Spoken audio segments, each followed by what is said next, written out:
It's a good day to brew, baby. What is up, YouTube? It's your boy Millzy, back with Hometown Commander, and per our usual arrangement, we're here to brew a deck, baby. This week has kind of become a Grixis week for me. We did Be'lakor earlier this week and had a ton of fun brewing that deck. And I thought, why not throw out another Grixis deck? It's kind of outside of my normal colors, but I think it could be fun. But before I get into Bolas Dragons, do me a favor, like, comment, subscribe. Let me know what you want to see me brew next. We are about 2 or 3 weeks away from Brothers War, and I am very excited to hit a full set rotation, do lots of brewing for you guys, and have a lot of fun. The cool part is, next week is going to be all user requests or comment requests, which is going to be a ton of fun. I'm really going to enjoy that. But let's get into it. Bolas Dragons. So,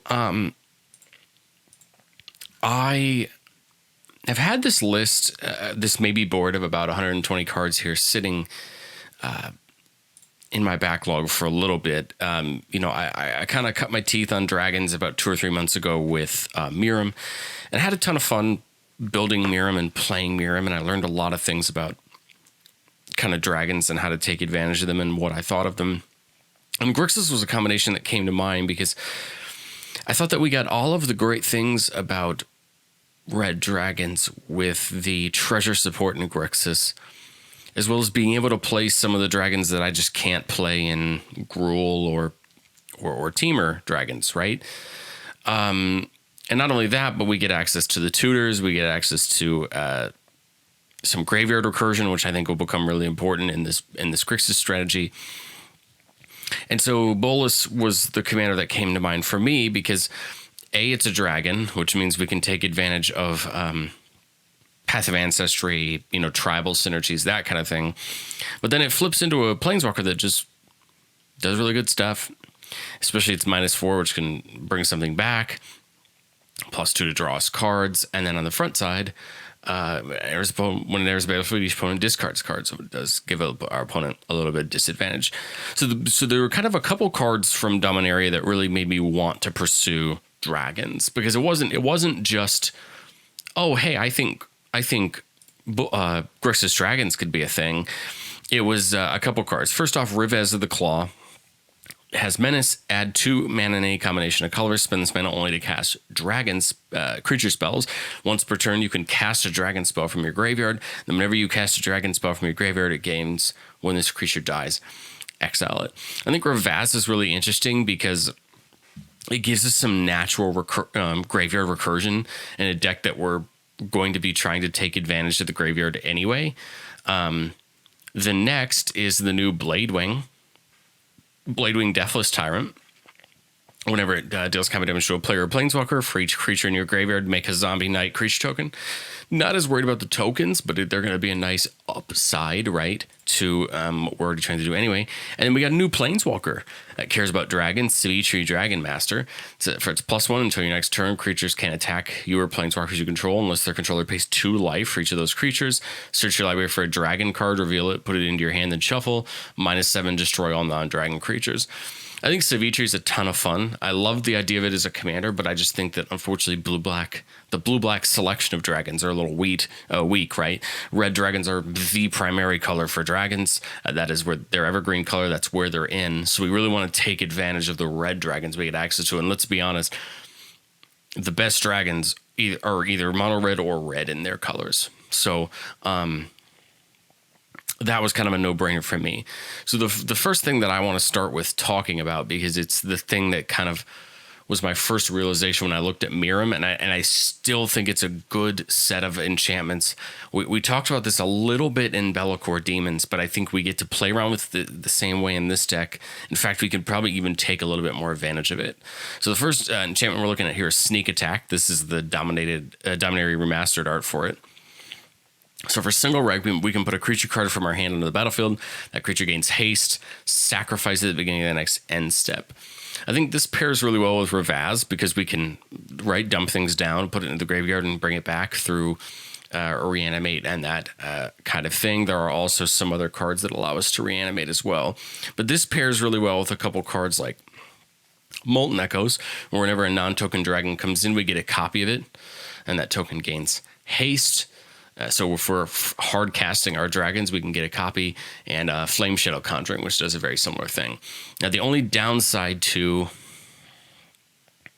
Flame Shadow Conjuring and Molten Echoes and something like Reflections of Lit Jar, right, which copies our dragon spells, is they don't get around legendary. So if we're going to be playing a lot of legendary dragons, we need to consider, and this is a card that I did not have in this original list, so I'm glad I went ahead and took a look, is a card like Mirror Box. Mirror Box is an artifact that says legendary rule doesn't apply. We're also playing Sakashima of 1,000 Faces as well, but we want to be able to have more than one way to get it. We're going to have enough tutors to probably go get it if we really need it. But I want to make sure we have more than one target for it, especially one that isn't stapled to a creature. So a lot of these, again, this idea here was taking that Miram kind of shell, changing the colors, and adding what makes blue and black as a color combination with red versus the green and blue, right, of Temur. So to me, the first thing was treasures, right? You've gotten so much great treasure support over the last year, and most of it is in the Rakdos color combination. And there's also some of it in blue as well. The great part, of course, is that we've gotten some new dragons that care about treasures. Atsushi makes treasures when it dies. Goldspan makes it when it attacks. Gainax makes them when another dragon comes into the battlefield under your control. You know, we have a couple different sources here. Copper Dragon deals it when it deals combat damage. I think Copper Dragon is one of the best dragons in the deck in combination with, you know, Flame Shadow Conjuring, Molten Echoes, and Sneak Attack and Reflections. Not Reflections, the other three, because we get to bring it down with haste and get some good attacks, and we also get to use Silver Dragon and Brass Dragon. Brass Dragon can bring dragons back from the graveyard, which is huge. We're playing we'll probably want to play a few draw effects like Faithless Looting and things like that to pitch a few cards to get ourselves ahead, or sneak attack a few creatures in, and then a good attack with Brass Dragon can just bring things back and swarm the battlefield. I think the reanimation part makes black really good as well. Not just reanimate, but I think a card like Victimize could be really good. We sacrifice a creature, and if we do, we bring two creatures back. Well, I think Victimize pairs really well with Molten Echoes and Flame Shadow Conjuring, because we can sacrifice these tokens that we make to a Victimize to bring creatures back. So that seems kind of interesting as well. We have all of our blue draw. We're using things like Unexpected Windfall and Big Score just to get some treasures as well. We're playing, you know, Revel in Riches and Reign of Riches, these enchantments that really care about treasures and us getting treasures. We're playing the Ag Assault to try to double up on combats. We're playing the similar combo of cards that I've used in Miram that have got me a lot of success in Dragon Tempest, which says whenever a dragon enters the battlefield under your control, it deals X damage to our creature or player, where X is the number of dragons you control. It also gives all of our creatures that have flying come in haste. But this pairs really well with effects like Scourge of Vulcus that does a similar thing. Whenever another dragon enters the battlefield, deal X damage to any target, where X is the number of dragons you control. And Tear the Peaks, which lets any creature come in, deal damage equal to its power to any target. So most of the time we're going to want to get one of these three down as we're dumping our dragons in, you know, to push our damage forward. The other really thing I was interested in these colors were for a lot of the Tarkir dragons that we can't play in Temur. First being Dragon Lord Kolaghan, flying haste. Other creatures you control have haste, and whenever an opponent casts a creature or planeswalker spell with the same name as a card in his or her graveyard, that player loses 10 life. Third effect isn't going to be as important because it's rarely ever going to happen. But other creatures you control having haste is huge. Silmgar, you know, when it enters the battlefield, we gain control of target creature planeswalkers for as long as we control it. This is really cool with things like Molten Echoes and Flame Shadow Conjuring, because we can take things away from our opponents. And then we're also playing the regular Kolaghan. Whenever a dragon you control attacks, creatures you control get +1/+0 until end of turn. So, and we can dash it in for the same cost as its. That's going to kind of, you know, help our attacking prowess when it comes to hitting in. We have something like Steal the Dragon, which seems kind of interesting, allowing us to exile the top card of our opponent's libraries and play those things, and then whenever a non-land permanent opponent controls enters the battlefield under our control, whenever they own enters the battlefield under our control, they lose life equal to it, which is kind of interesting. Like I said, we get not only the new Bladewing, but the old Bladewing, which says whenever it enters the battlefield, you may return target dragon permanent card from your graveyard to the battlefield. So we can either use this with Molten Echoes and Flame Shadow Conjuring to get multiple things back from our graveyard, or reanimate this to reanimate something back, which is kind of interesting. And we're going to play a couple effects to give all of our creatures haste, so that should be easy. And then in blue and black, we have things like Junji, which can get us interesting things back. The cool part of this is this can get back Sakushima. If we need to get Sakushima back, which is or Spark Double, it can get both of those back, but it can also just hurt our opponents when it dies. Imarith is going to draw us cards when it deals damage. I think Lozen could be interesting in this deck, dealing some damage when we cast dragon spells. An interesting thing there, a lot of the enchantment bases are very similar to Miram, but I think a couple of the cards that make it a little bit better. Of course, the Revel in Riches, we always want an extra win con, right, when it comes to winning the game. But the two I think are really interesting are Heartless Summoning, which is creature spells you control cast 2 less. Creature spells you cast cost 2 less to cast. And then creatures you control get -1/-1. So this is going to make all of our dragons across the board cheaper, and none of them are going to be really that all hurt by that summoning's ability. But one of the ones I didn't think about until I was kind of rifling around in newer cards, right when I was looking at this list, I think the first time was was Haunted one, right? It says commander creatures you control have, when this creature becomes tapped, it and other creatures you control that share a creature type with it each get +2/+0 and gain Undying until end of turn. That says when a creature with Undying dies, if it had no +1/+1 counters on it, returns to the battlefield under its owner's control with a +1/+1 counter on it. I remember though, we don't have to transform Nicol Bolus. We can leave it on the front side as a dragon. So if we have the Haunted one, we can leave it out there and basically give all of our creatures to +2/+0 and Undying as long as it attacks. The interesting part there is if we ever truly needed to wipe the board, we could just swing with Nicol Bolus, give all of our creatures Undying, and then wipe during main 2, and have all our creatures come back. Provided they don't have +1/+1 counters on them. So that's kind of an interesting strategy there as well.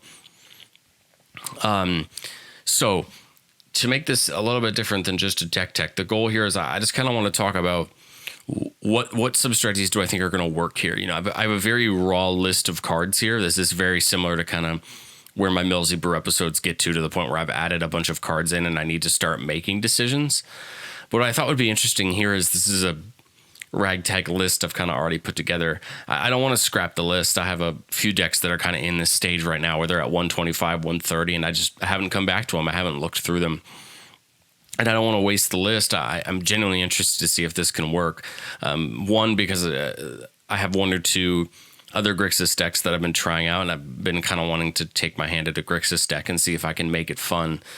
But the second is that I don't know if I'll ever get to play these black-blue dragons or these, black dragons in really any other list. I tried my hand at more of a Jund Dragons list, and I had a tough time finding a list that didn't just feel like Corvold without all the synergy. And so I ended up scrapping that, which would have allowed me to play, Ravaz and Bladewing, play some of the more Rakdos and mono black dragons. But I thought, why not try to make Bolus work? It seems like an interesting commander. It's got a lot of power if it flips. We're playing a lot of cool control pieces. We're playing a lot of good removal. We have, great draw support. We have great treasure support. I figured this is kind of everything you'd want out of a Dragons list because you kind of have every piece of support you'd ever need, right? You have all this kind of support sitting around. And I thought, why not have a conversation about what do I think's viable in a deck like this, and have some fun trying to maybe get this down to 100 cards that I think I can test, and maybe you at home can think about testing with your play group or whatever. So Yeah, I hope this is not a change for the permanent. I do not plan to do this for every deck.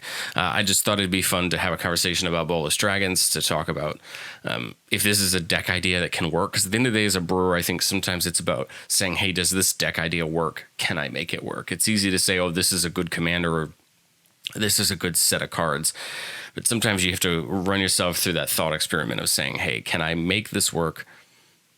Pardon me, can I make it jive? Can I make it actually function as a deck instead of just being a pile of 120 good cards? Because a lot of times when we brew, we have a pile of 110 or 120 good cards, and we think, oh, well, it has to be good. All these cards are good. But then you cut it down to 100, and then you realize you have no synergy involved, right, with the cards that you're actually trying to piece together.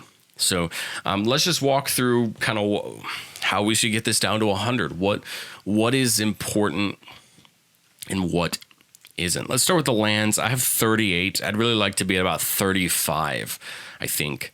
So I think a card like Takenuma could be really good because it's going to mill us some cards, and I feel like we have enough graveyard synergy as it is. So I feel like Takenuma could be important. I was trying to try some of these random lands. Like, I love lands like Otawara because it's very similar to Boseiju in my mind, where it's a land that if you have a bunch of extra mana, it's another free bounce spell, and if you need it early, it's another land. But I think here, as much as I like Castle Vantress, I think it could probably come out. I think the castle lands from Eldraine are really cool. I hope we see more lands like this in the future. I like Lochthwain a little more than Vantress because when you need that extra card, I feel like we'll always have the mana for it. But I feel like I really like the pathways as well, especially in non-green decks, because they do tend to allow you to kind of fix just a little bit. But I wonder if we don't even cut, do we cut the 3 pathways and bring back in, these guys? Does it do us more? We're playing the City of Brasses and the Path of Ancestry and the Plaza of Heroes. Since we have a lot of legendary dragons, we're playing a lot more 3 mana sources. The only reason I like the pathways is you get your choice, and I feel like that could be really good, especially in the early game where you're really hurting for that color, that one specific color. I'd like to keep something like Haven of the Spirit Dragon. I just think it's really good because it can tap for any color, and then that second ability to get something back into your hand if you really need it could win us the game, depending on what board state we're in. Could help us bring something back to our hand.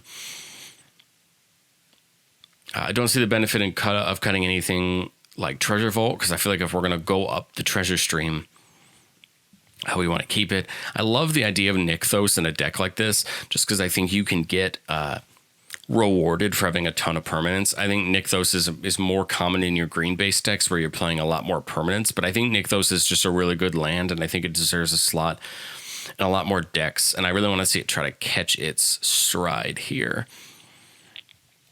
I have a gut feeling we're going to be centered in red, right?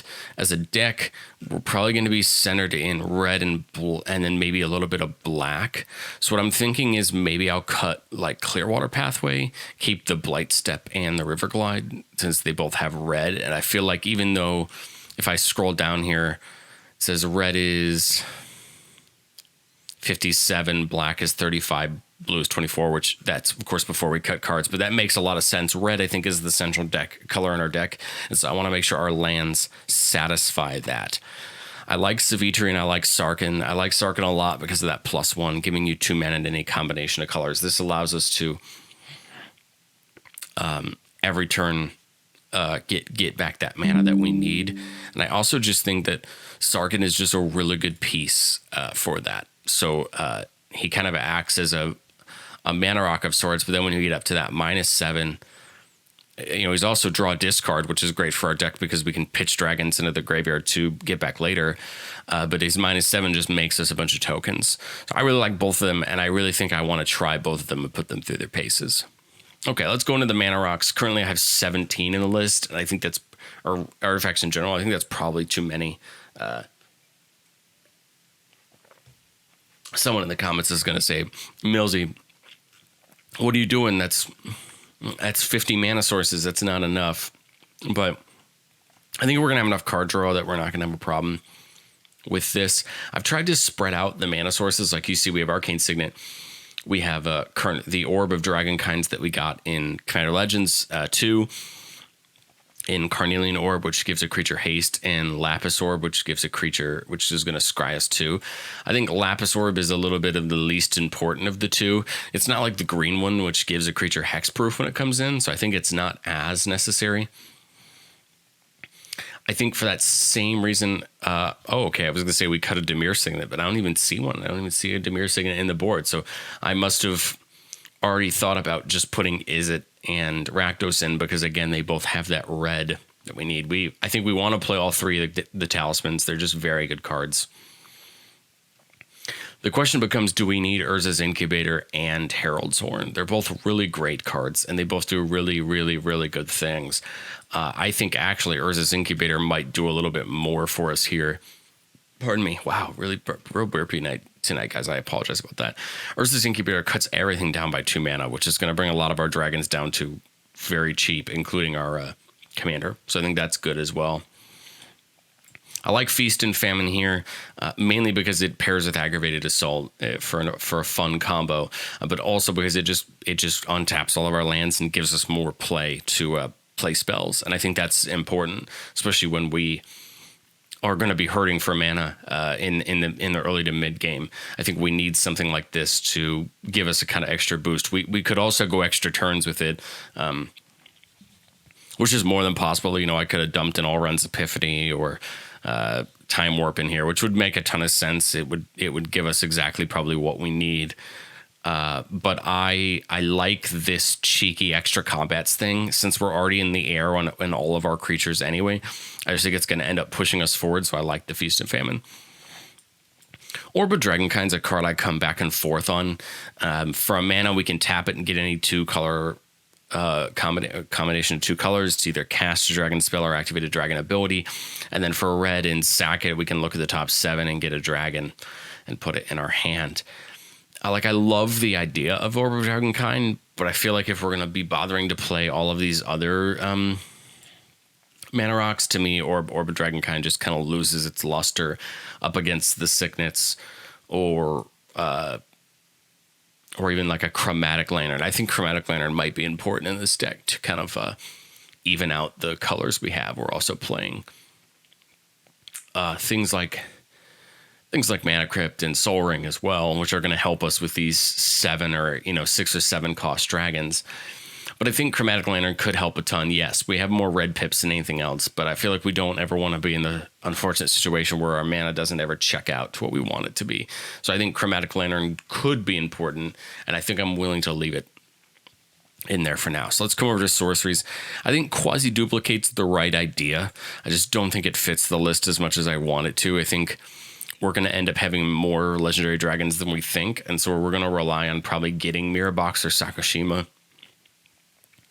a lot. And as much as I love the copy idea, I think we'll be okay without it. As much as I really want to make it work, I think Miram is a better list for that, as I think it fits the general strategy of that deck better than it does Bolus. And so whereas I probably was getting into the right idea here, I think we can safely cut it.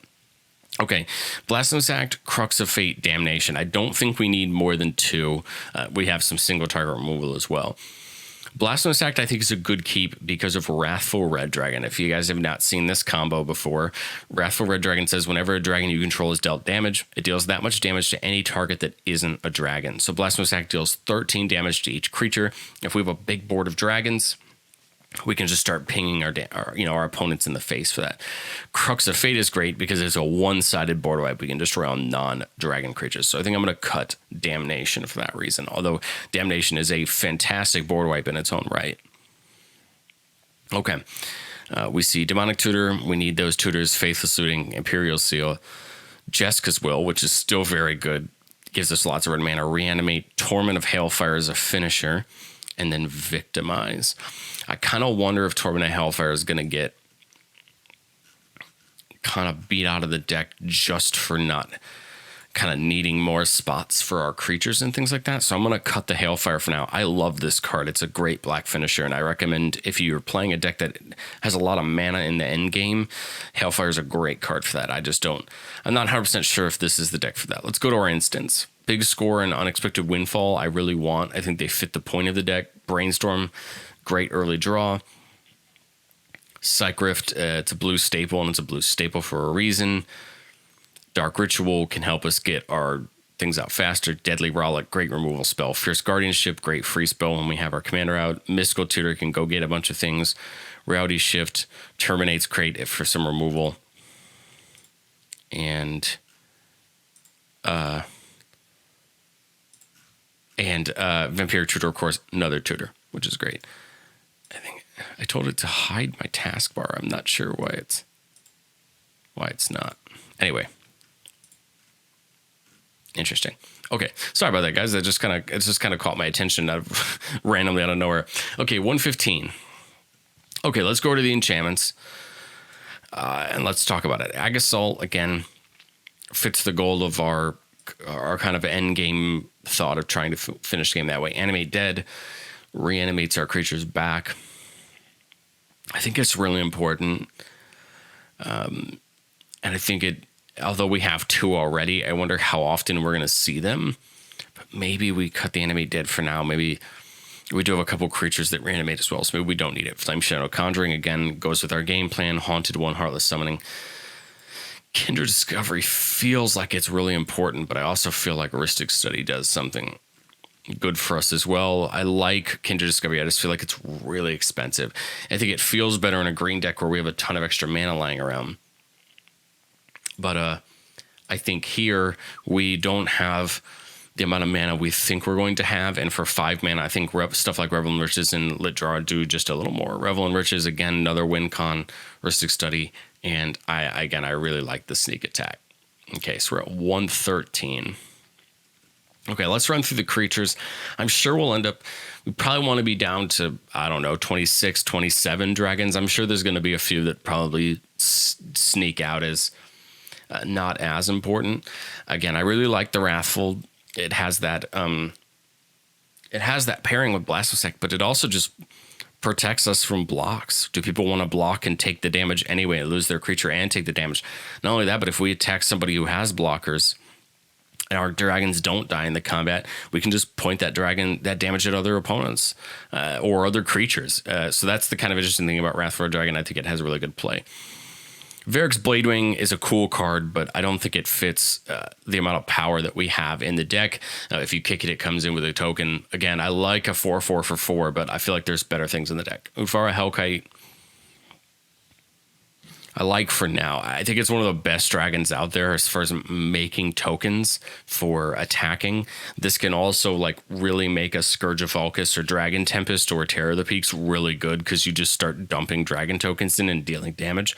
So it is 8 mana, which makes it like a really good reanimation target as opposed to straight casting it. Terror of the Peaks, again, one of our big boys, something we really want. Spark Double can copy anything.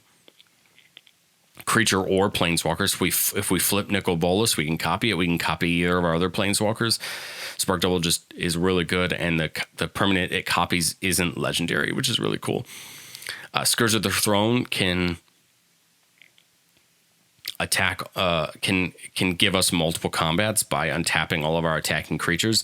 So this is really important, especially if we sneak attack it in to get us some good attacks. Scourge of Vulcus, again, really, really good in pinging for that damage. Sakashima, again, this is a way to turn off the legendary rolls, so really need it.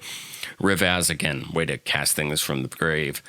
Lozen, not as good as I really want it to be. I like the idea of dealing damage, but I think Lozen will just end up getting outclassed by some of the other dragons that we have. Lathless is huge, giving us dragons when we cast when other non-token dragons enter, which means we don't have to cast them, which means it works really well with things like sneak attack. So I like Lathless a lot. I like Kolaghan, giving us that buff on attacking. Cool part about Kolaghan is it does not care if it attacks.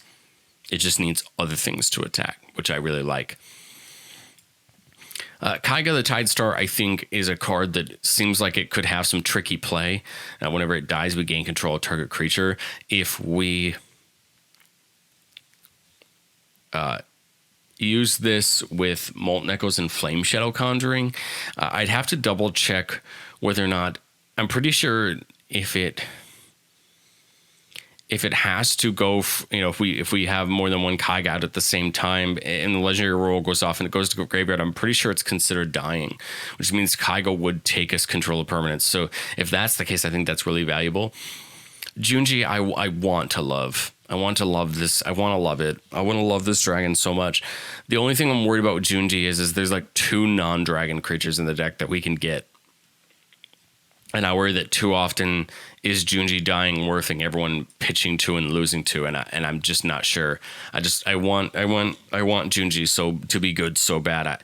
Maybe I'm just not seeing exactly what makes Junji good, and maybe I need to kind of see some situations with it, right, to understand whether it's good or not.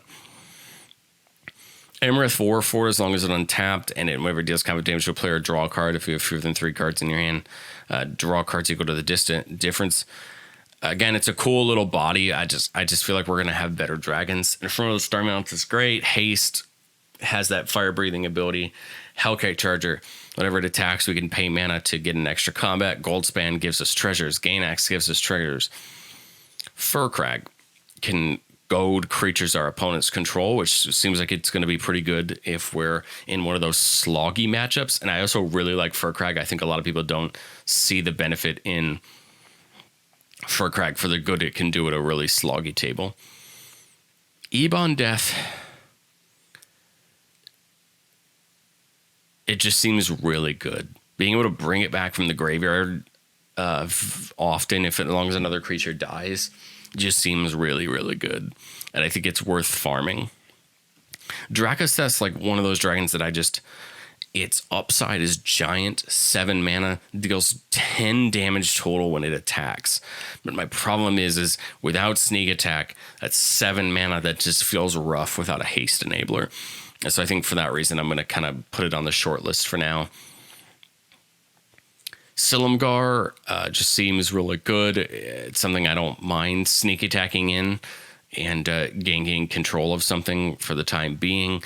The cool part about this is this plus like Sakashima means that if we make a copy of it, the copies stay and don't necessarily with reflections.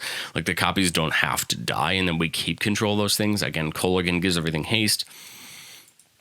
Brainstealer Dragon's one of the other ones I'm kind of worried about. It's just a massive cost, and I wonder how often it's going to pay off to stick around. So it's one of the ones that I'm like back and forth on. Both the Blade Wings are great. Atsushi's great. We kind of want it to die to get those treasure tokens. And then the trio of Ancient Dragons, I think, just all give us really, really, really good value. So we're down to 107. This is kind of where I expected to be. It probably means coming down on something that isn't a dragon, because we want to make sure that we have lots of dragon available, but at the same time, we also need to focus on having mana available, right? We don't want to put all our eggs in just having creatures available. The thing I like about Atsushi is it does die and give us treasures, which I feel like will become important. I feel like we may be like one artifact too many. The question becomes, is it the orb? The orb seems good because it gives things haste. Is it Chromatic Lantern because almost all the rest of our artifacts can tap for mana? So like maybe it's like a Chromatic Lantern.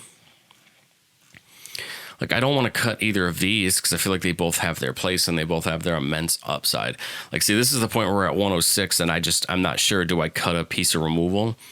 Like, can we get away with not running like the Terminate, for example, if we've got so many tutors and ways to get these board wipes if we need them? I guess, as far as enchantments go, do we cut one? Do we cut the Aggravated Assault? Is the inherent value of the rest of the enchantments better than an Aggravated Assault, even though an Aggravated Assault pushes us towards the edge? Maybe that's the cut. We have things like We have things like Hellkite Charger that can give us extra combats too. That, again, I don't think I'm sold. I mean, me as a more aggressive player, I might come down a land, but that seems kind of scary in a color combination that doesn't have, we have plenty of card draw. Doesn't really have a perfect way to farm out that value. I mean, we could cut one of the talismans, maybe Talisman of Dominance, the one that has blue in it. Again, I think we still have plenty of mana sources there. That brings us down to 103.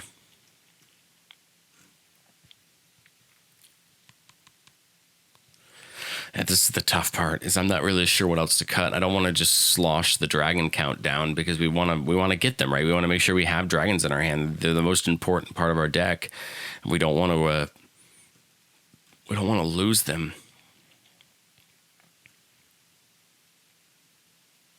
I'm almost thinking about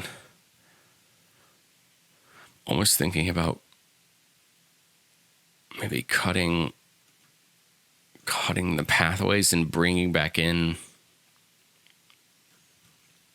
Maybe do we cut the pathways and bring like a mana confluence in? Something that taps for any color. We take the point of damage, but it would allow us to do that. That would bring us down to 102. I like having Reanimate and Victimize because we want to have a couple ways to do it. We just don't want to rely on one singular way to get things back from the graveyard. That seems like it could be kind of dangerous to have to rely on hitting that one copy of, Reanimate or Victimize to get it. I don't want to do that.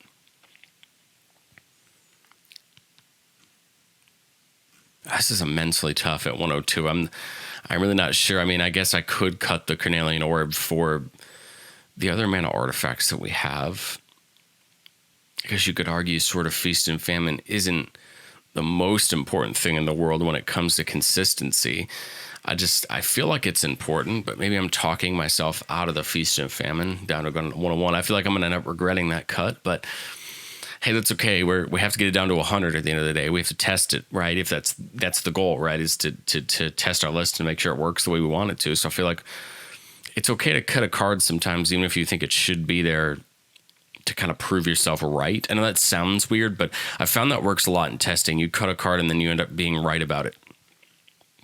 And it makes it really easy to just windmill slam that card back in for a card that maybe underperforms. Yeah, I'm not sure. I'm at 101 and I'm really not sure. Man, this is tough. I see so many great cards. If it's another creature, it's probably Furcrag. It seems like the kind of least important of all the dragons, but I kind of like Furcrag because it gives us a little bit of that go to benefit towards hurting our opponents. If I got to pick between Svitri and Sarkhan, I think I pick Svitri.